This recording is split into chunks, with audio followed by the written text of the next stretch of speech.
अस्सलाम वालेकुम। मैं हूं अब्दुल गफ़ार। नाजरीन, हम आपको बताएंगे कि ताज़ा तरीन जंग की सूरत हाल और ईरान ने अमेरिका को जो सबसे दूसरा बड़ा नुकसान पहुंचाया वो हम आपके सामने रखेंगे। और उसके अलावा नाजरीन, जो तेल की कीमतें बढ़ाई गई हैं उस पर खैबर पख्तूनख्वा सुहेल अफरीदी का क्या रद्द अमल आया है वो हम आपको बताएंगे।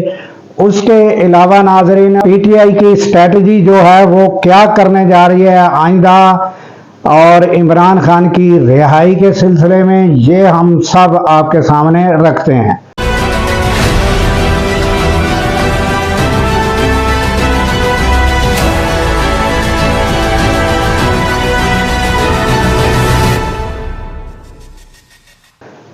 अस्सलाम वालेकुम। मैं हूं अब्दुल गफ़ार।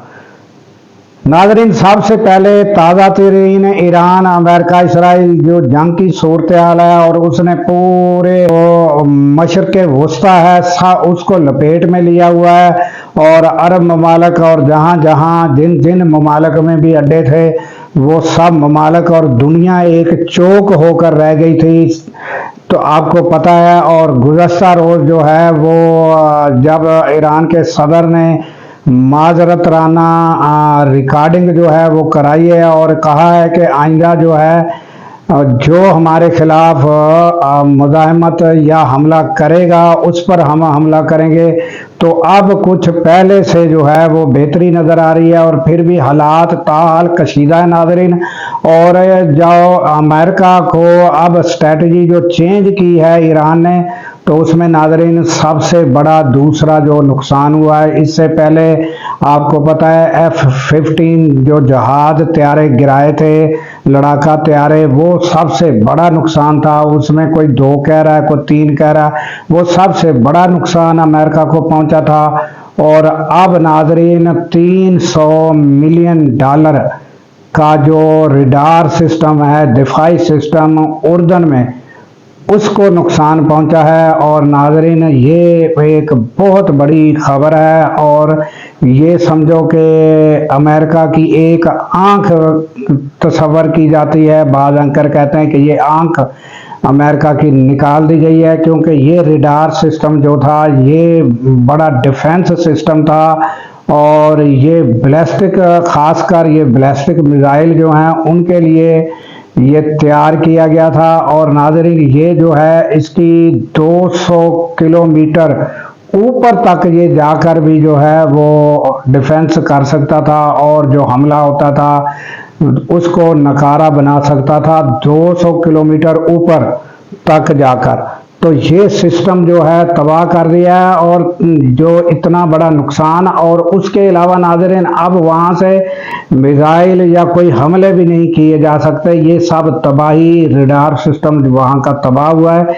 ये बहुत बड़ी ईरान की जानब से कामयाबी है। और दूसरा, आपको तो पता ही है कि जो अमेरिका है वो पे दर पे इसराइल और अमेरिका जो है वो ईरान में हमले कर रहा है, और ईरान को भी बड़ा नुकसान हो रहा है। नाजरीन, आपको पता है कि ईरान का जो एयर सिस्टम है वो तो बिल्कुल ना होने के बराबर है, जिस वजह से वो खुल्लम खुल्ला आकर एयर स्ट्राइक के ज़रिए हमले कर रहा है और तबाही मचा रहा है। मगर उसके बावजूद ईरान की ये हिम्मत है कि अकेला मुल्क जो है, दो समझो एक सुपर पावर और उसका एक बच्चा, पालतू बच्चा जो है वो, यानी कि नेतन्याहू, और उसकी जो नेतन्याहू के मुल्क इसराइल में जो तबाही मच रही है कि गुज़श्ता रोज़ जो है वो खबरें नहीं आती, बंकरों में भी जो है वो बंदे जो हैं वो उनके मौत के घाट उतरे हैं, और नाजरीन बंकरों के अंदर मारे गए हैं। इतनी बड़ी ज़बरदस्त जो हमला हुआ है ईरान की जानब से। और जो नाजरीन, दूसरा जो डोनाल्ड ट्रंप है वो जो है उनकी गुफ्तगू अलहदा है, मगर उसकी जो अपना बॉडी लैंग्वेज है वो बता रही है कि जो है वो परेशान भी हैं। और नाजरीन, आपको बताते चलें कि शायद 360 जो है वो ईरान का तैयारा है, बाज कहते हैं, वो उसमें मोटरसाइकिल का इंजन लगा हुआ है। या ये भी हो सकता है या मोटरसाइकिल के इंजन के बराबर कोई इंजन उन्होंने तैयार किया होगा। और नाजरीन, हमने इस पर एक व्लॉग भी किया था कि ये जो है ये काबू नहीं आ रहा, इससे जो है वो बड़े परेशान हैं और अमेरिका भी बड़ा परेशान है। ये निचली परवास से जाकर हमले करता है। और नाजरीन, ये जिस तरह अबाबील अपनी चोंच में वो पत्थर फेंकती थी, इसके जो चोंच है ये आप नाजरीन देख रहे होंगे, ये अपना चोंच में जो एक वजनी बम लेकर जाता है, 2-2.5 किलो का होता है, वो जो है जाकर गिरा देता है। तो ये पकड़ा भी नहीं जाता। और कितने का है ये, $20,000 का है। और उधर से जो सिस्टम है वो जो है वो मिलियन में है। और वो तबाही जो है अमेरिका की जो है वो माली तौर पर भी बहुत बड़ी तबाही हो रही है नाज़रीन। और ये जो जहाज़ है ये हमारा जो वो शायद 360 है, ये वो जो है धड़ाधड़ तैयार करके रवाना कर रहे हैं नाज़रीन। और अब नाजरीन सूरत-ए-हाल ये है कि खित्ते में नाजरीन ईरान ने एक अक्लमंदी का मुजाहरा ये किया है ताहाल कि सऊदी अरब पर ज़्यादा जो हैं वो हमले नहीं किए। और सऊदी अरब ने भी तहम्मुल का मुजाहरा किया है। और गुज़श्ता रोज़ नाजरीन हमारे फील्ड मार्शल भी वहाँ गए हुए थे और वहाँ ज़रूर इस ताज़ा सूरत-ए-हाल और जंग के मामलात पर बात हुई होगी।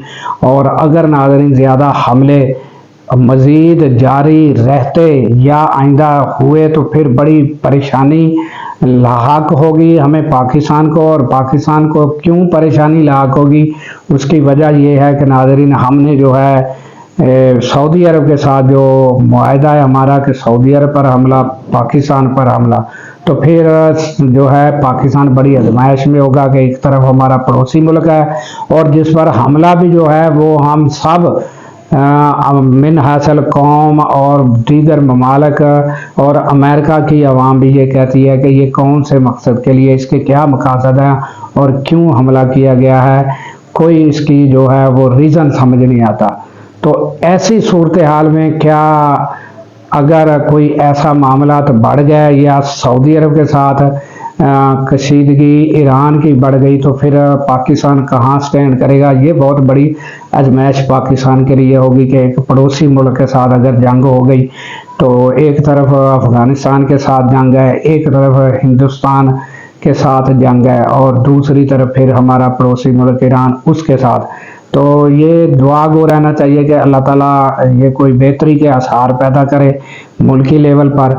और हुकूमत के हालात तो ये है नाज़रीन के सस्ता ख़रीदा हुआ तेल उन्होंने मौका गनीमत जाना और उसको महंगा कर दिया। और एक हफ्ते पहले 10 रुपये महंगा किया था और फिर 55 यानी 65 रुपये तक महंगा कर दिया। तो नाज़रीन अब जो है वो सुहेल अफरीदी जो है उनकी इस तेल महंगाई पर स्ट्रेटजी जो खैबर पख्तूनख्वा के लिए है वो क्या है, वो थोड़ी सी आप सुन लें, उसके बाद बात करते हैं। सूबाई हुकूमत खैबर पख्तूनख्वा अपने लोगों के लिए तकरीबन 14 से 15 लाख वो लोग जिनके मोटरसाइकिल रजिस्टर्ड हैं उनके लिए 2200 रुपये का ऐलान करती है कि उनके लिए जो 55 रुपये का इजाफा पेट्रोल में हुआ है वो सूबाई हुकूमत उनके लिए पे करेगी इंशाअल्लाह ताला। और ये 2 किस्तों में होगा। 1100 रुपये अभी बिल्कुल जल्दी मिलेंगे और 1100 रुपये थोड़ी देर बाद मिलेंगे। तो ये आपने शाहिद अफरीदी की ताज़ा तरीन जो है वो स्पीच सुनी, वो अपने सूबे में आवाम को क्या रिलीफ देने जा रहे हैं ये आपने सुन लिया। और नाज़रीन गुज़श्ता जो है वो शाहिद अफरीदी के हवाले से एक एंकर ने जो है वो ख़बर दी, मैंने डायरेक्ट शाहिद अफरीदी से नहीं सुना मगर एक एंकर हैं उन्होंने ये बताया कि शाहिद अफरीदी ने ये कहा है कि ये जो ईद तक का मौका है ये सारे जो ओहदेदारान हैं पीटीआई के ये अपनी मुलाकातें या जो भी इनसे बन पाता है ये कर लें, उसके बाद फिर मैं कार्रवाई करूंगा और फिर मेरा कंटेनर तैयार है फिर आपको पता ही है कि कंटेनर पर क्या लिखा हुआ है, आज़ादी या मौत। तो उन्होंने कहा है कि आप लोग कोशिशें करके देख लें और आपको जो वो मुलाकातों के सिलसिले में जो हुकूमत के राणा सनाउल्ला हो गया, वो दूसरे चौधरी साहब हो गए, ये सब जो हैं वो मुलाकातें करते हैं और रिज़ल्ट ये निकलता है कि इमरान खान से ना मुलाकात कराई जाती है, ना उन्हें हॉस्पिटल शिफ्ट किया जाता है। अगर अदालत से रुजू किया जाता है नाज़रीन, तो हालत ये है कि वो आइंदा के लिए समाअत लंबी कर दी जाती है। अभी 9 तारीख और 10 की समातें हैं और इस पर क्या सूरत हाल होती है ये सब रिज़ल्ट निकल आएगा। बाज़ जो मुफस्सरीन मुबस्सरीन हैं, तबसरा नगार हैं, तज्ज़िया नगार हैं, वो तो कहते हैं कि ये ट्रक की बत्ती के सिवा कुछ नहीं। तो ये बार बार जो है ये डसी जाती है समझो हुकूमत से पीटीआई। तो इस पर जो है शाहिद अफरीदी जो हैं वो कहते हैं कि ईद तक देखना है, ईद के बाद फिर जो है मामलात सड़कों पर तय होंगे। तो नाज़रीन, हमें दीजिए इजाज़त इस दुआ के साथ कि अल्लाह ताला पाकिस्तान की खैर फरमाए, पाकिस्तान की सरहदों की खैर फरमाए और सरहदों पर ममूर हमारे जवानों को अल्लाह ताला शादो आबाद रखे। क्योंकि नाज़रीन, जब हम रातों को सो रहे होते हैं वो सरहदों पर जाग रहे होते हैं। अल्लाह हाफिज़।